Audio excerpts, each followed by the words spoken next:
How to change shipping address on AliExpress order. Hey guys, in this video, I'm going to be showing you how you can easily change your shipping address on your AliExpress order.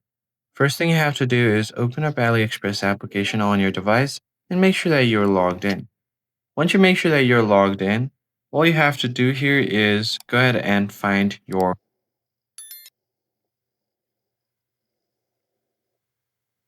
And once you tap on this online service button or hotline service, you should be able to directly call them or just go ahead and ask for a change in your shipping address.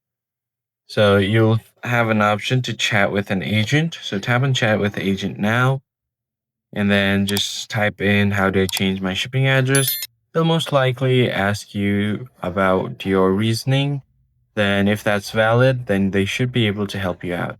That's pretty much it, guys. I hope this tutorial was helpful. I'll catch you guys on the next one.